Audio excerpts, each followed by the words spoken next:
Thanks for joining us at Right On Replicas, where we're proud to bring you the best scale model kit reviews on the planet. This review is brought to you in part by Rogers Hobby Center in Saginaw, Michigan, where the fun begins. This review covers the 1923 Ford Model T Coca-Cola delivery van. It's a 125 scale kit from AMT number 1024. Now, before 1925, when Ford released the first factory-ready pickup, they were already producing a truck chassis that spawned an aftermarket for all manner of body styles like this 1923 delivery van. The 23 Model T truck sold for about $375. Now, starting in '60, AMT has released at least 30 versions of the 23T, and this reboxing came with new decals and a cardboard vignette for display. The kit's molded in red with clear and vinyl parts, 78 pieces in all, with a really nice decal sheet. And when it's finished, it'll be about 6 inches long by 3 inches wide by 3 inches high. The parts for the kit, most of the contents, as you can see, it's got a nice tree of vinyl tires that you'll need to cut the centers out of. But this is my version of the open box review. Only mine will take you about 5 seconds. Now, the decal sheet is really spectacular. The register is excellent and the colors are really nice in the Coca-Cola livery. It comes out looking really well on the model itself. But we'll use some setting solution for those, and probably mostly liquid cement for the construction, occasionally some super glue and white glue for the windows. Assembly starts with the motor, so go ahead and get these pieces out of the kit and remove them from the tree and clean up any edges or sprue attachment points, and then assemble the parts according to the instructions. They're all fairly basic though. Your block halves, cylinder head, etc. The front fan. There's a starter and a port for oil there, and put those together as you see here. Now, the starter's position is kind of vague. You can see it there. It's on the right half of the engine, and it's facing towards the back, on that little portion that contains the flywheel. So that's where that goes. So again, you can see that starter there in the lower right hand. There's a toothpick in the back of the transmission there. Now, the engine was painted with a semi-gloss black, and sometimes a dark green is used, but I used black for mine with some rust for the exhaust. Then I dry brushed some silver on to highlight those parts. Next, we'll work on the wheels and the tire assemblies, and so go ahead and remove the wheels from the sprues and clean those up, and paint those a flat black, or with a primer, I should say. Now, let the primer dry and then paint them Coke red, and I used Tamiya's X7. After the spokes, the wheels were dry, paint the valve stems black, and the hubcaps and the wheel nuts are a silver color. Now slip the tires over the rims and set those aside until later.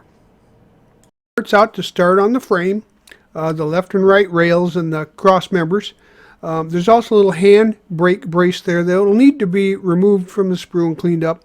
And then the frame, you'll need to keep square, so you'll have to build down on something flat so that the body will fit and the tires will all touch the ground at the same time. And you'll have to test fit the floor there to find placement for the hand brake brace, but we'll take a look at that.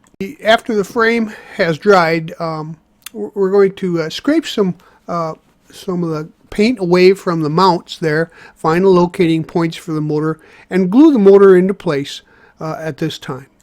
So gather the rear suspension and exhaust parts and glue the exhaust pipe to the manifold, and then glue the muffler to the frame and the pipe.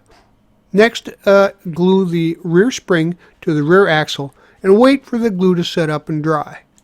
Now look for the parts for the front end and the suspension pieces there, and clean those up, and glue the tie rod assembly to the front axle and glue the radius rods to the front axle too.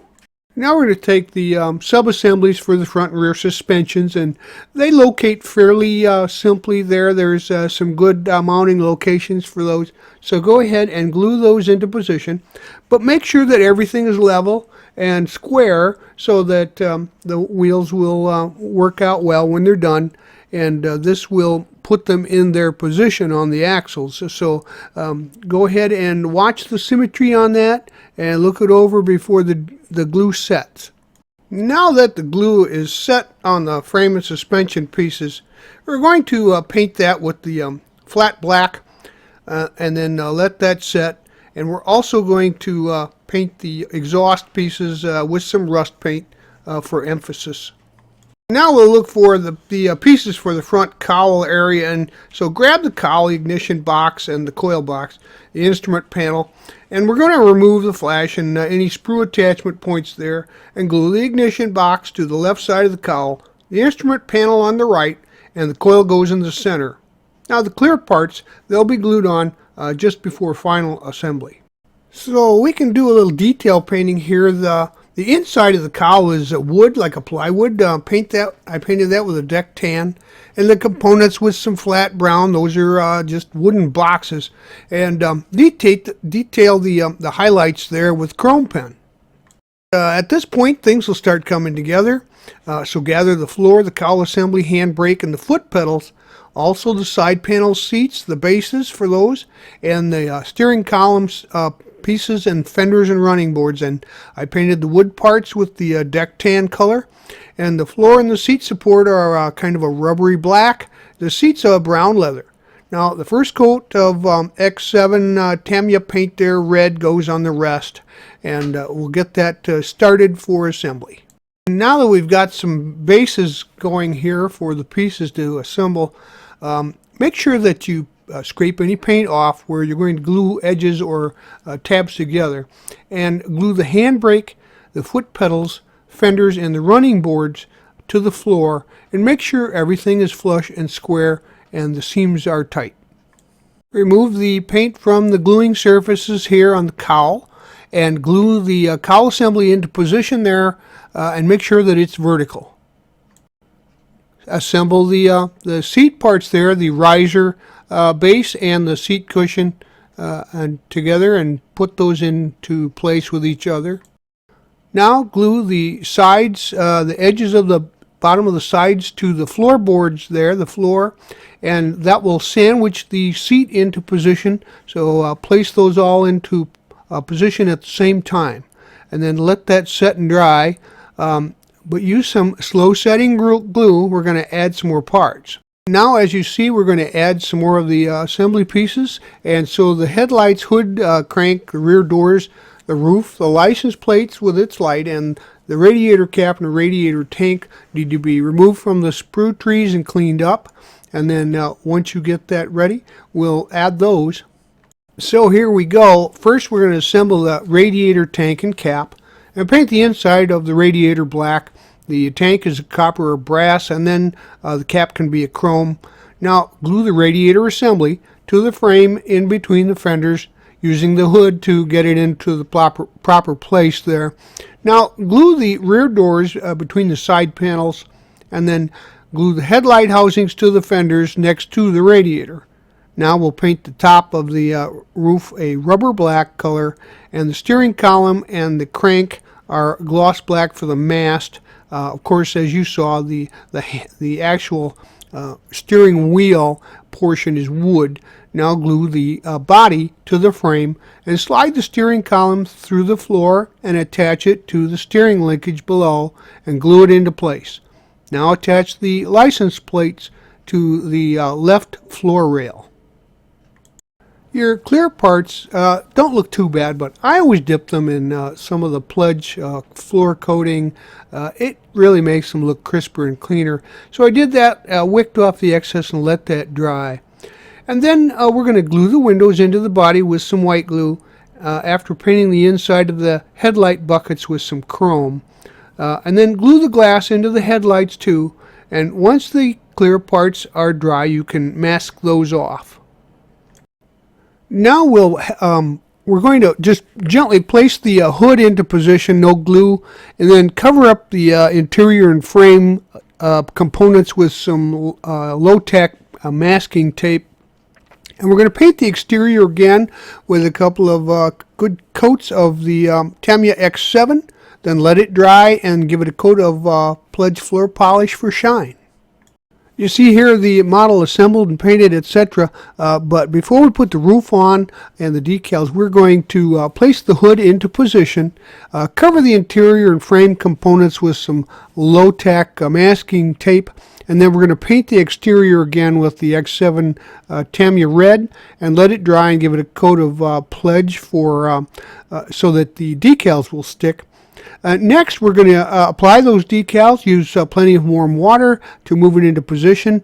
I didn't really think that the setting solution was needed for these. They went on nicely, and it's flat surfaces. So just make sure you get into position, and then use a soft cloth or tissue to get any trapped water or bubbles out of the decals.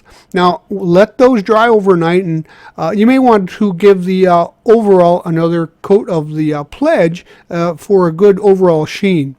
Next, attach the wheels, the axles, and the tires into place along with the roof and the crank, and then paint the running boards and the radiator center flat black and highlight the Ford emblem on the radiator with some chrome. Next, remove the masks, and there you have it. Your model is finished. Next, grab the cardboard pieces for the display and glue or tape them together as shown on the back of the pieces. And it looks kind of nice with the truck on it. So I like that as a little add-on to the kit. You can display it with the truck in position, and it looks pretty good on the shelf. The kit went together pretty well, but I wouldn't call it one for beginners simply because of the need to keep everything square and symmetrical without real good locating pins. All the parts, otherwise, they go together well, and I enjoyed building it. I think it looks great with the display, and the windshield glue points, though, they're not hidden, so you can see the edge of the glass. But if I were you, I'd buy one and put it on my shelf. You'll have a few pieces left over that were apparently just put into the kit, and they were meant for different versions. But that's all that's left. We hope you like this step-by-step premium scale model kit review. And so that you don't miss any more, please subscribe to our YouTube channel by clicking on the icon in the lower right hand of every review. You can find us on Facebook or our website, rideonreplicas.com too. Thanks.